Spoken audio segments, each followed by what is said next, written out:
Diabetes में जो उपचार ले रहे हैं, बहुत सारे लोगों को ये मालूम है कि उसका बीमारी कभी ठीक नहीं हो सकता।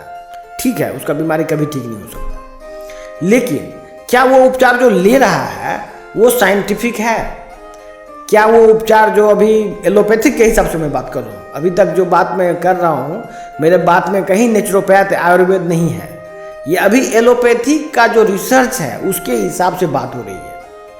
एलोपैथिक के रिसर्च में आज से 100 साल पहले ये बात साबित हुआ था कि डायबिटीज इंसुलिन की कमी से होता है, और उसके कुछ साल बाद ये साबित हुआ कि ये डायबिटीज में जो हो रहा है उसमें 99% लोगों को इंसुलिन रेसिस्टेंस है, और इंसुलिन रेसिस्टेंस होने की वजह है कि ब्लड में इंसुलिन की मात्रा ज़्यादा है। ये बात 100 साल पहले से साबित हो चुका है, और अभी से पिछले 100 साल से हजारों ऐसे अनुसंधान हो चुके हैं जिसमें क्लियर कट है कि इंसुलिन की अधिकता से डायबिटीज होता है। प्रश्न ये नहीं है कि डायबिटीज ठीक हो सकता है कि नहीं, प्रश्न ये है कि इतने जो वैज्ञानिक अनुसंधान किए और ये जो लोगों को बताया उसका क्या हो रहा है। ऐसा यदि रिसर्च होगा और रिसर्च को लागू ही नहीं करेगा डॉक्टर, तो आप पब्लिक को फायदा कैसे होगा? पब्लिक तो बेचारे ठगे जा रहे हैं। और ये टोटली क्लियर है, ये जो दवाई चलती है इंसुलिन क्या है? डायरेक्ट इंसुलिन है, इंसुलिन की मात्रा बढ़ाता है। ग्लिमिप्राइड क्या है? ग्लिमिप्राइड भी बॉडी में इंसुलिन की मात्रा बढ़ाता है। सीटाग्लिप्टिन क्या है? वो भी वही करता है, बॉडी में इंसुलिन की मात्रा बढ़ाता है। और भी बहुत सारे दवाई जो भी नाम आप जानते हैं वो सभी मिला जुला के घूम फिर के एक ही काम करता है कि बॉडी में इंसुलिन की मात्रा बढ़ाता है। जब इंसुलिन की मात्रा बढ़ने से ही डायबिटीज हुआ है लोगों को, जो कि सभी रिसर्च में क्लियर है, तो ये दवाई से कैसे डायबिटीज ठीक होगा? और प्लस ये जो डायबिटीज है ये टाइप 2 डायबिटीज है लोगों को, 99% लोगों को। और जबकि ये जो रिसर्च हुआ था ये टाइप 1 डायबिटीज के लिए हुआ था। सारी कहानी टाइप 1 डायबिटीज की है, सारा इलाज टाइप 1 डायबिटीज का है। जब टाइप 1 डायबिटीज आपको है ही नहीं तो आप टाइप 1 का इलाज कितना भी लेंगे तो कैसे ठीक हो जाइएगा?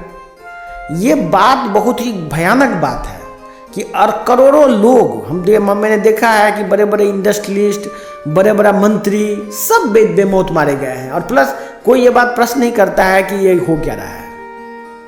ये बात एलोपैथिक में भी बहुत सारे डॉक्टर को, सभी को पता है। ऐसा नहीं है कि जो डॉक्टर से आप इलाज ले रहे हैं उसको नहीं पता है। जो आदमी बरसों से सेम दवाई लिख रहा है उसको साइड इफेक्ट भी पता ही होगा। इसके बाद जितने भी मेडिसिन है, ग्लिमिप्राइड, मेटफॉर्मिन, सीटाग्लिप्टिन, इसका साइड इफेक्ट में पहला साइड इफेक्ट है किडनी फेलियर।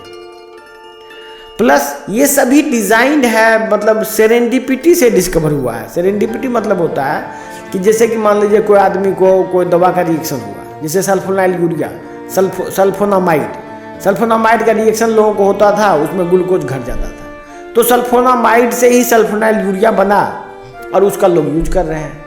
मतलब कोई आदमी कोई गलती से कोई दवा खा लिया, उससे कोई साइड इफेक्ट हुआ, उसी को मेडिसिन के रूप में इस्तेमाल किया जा रहा है।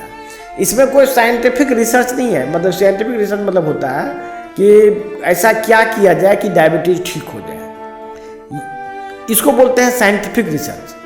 और एक होता है सेरेंडिपिटी। सेरेंडिपिटी मतलब होता है कि आकस्मिक आविष्कार हो गया। जैसे कि मान लीजिए कि कोई आदमी पेंट कर रहा था, वो आदमी बेहोश हो गया, तो पता चला कि ये पेंट का जो है ये आदमी के बॉडी में स्किन के थ्रू एब्जॉर्ब हो गया था और इसका शुगर घट गया। अब उस पेंट को एज ए मेडिसिन यूज होने लगा कि चलो इससे शुगर घटता है तो उसको मेडिसिन बना देते हैं, और वो मेडिसिन के रूप में यूज होने लगा। तो इसको बोलते हैं सेरेंडिपिटी। सेरेंडिपिटी मतलब होता है आकस्मिक आविष्कार। और एक होता है रिसर्च। रिसर्च का मतलब होता है कि हम जो ये दवाई दे रहे हैं या जो शुगर है, ब्लड डायबिटीज जो हुआ है, इसका जो वजह है रेसिस्टेंस, इसको कैसे ठीक किया जाए। रेसिस्टेंस को ठीक करने के लिए क्या क्या तरीका हो सकता है, इसको बोलते हैं रिसर्च। तो रिसर्च पर आधारित उपचार लोगों को नहीं मिल रहा है। तो मैं इसी उपचार के लिए आज ये मेटाबॉलिक चिकित्सा एलोपैथ का ही पार्ट है, और ये वर्षों से ये चीज़ पूरे वर्ल्ड वाइड हो रहा है, जो कि पब्लिक से छुपाया गया है। हम लोग इसको आप लोगों को प्रोवाइड करते हैं। आप लोगों को वेलकम है। मोबाइल नंबर पे नंबर लगा के आप हमसे मिल सकते हैं। धन्यवाद।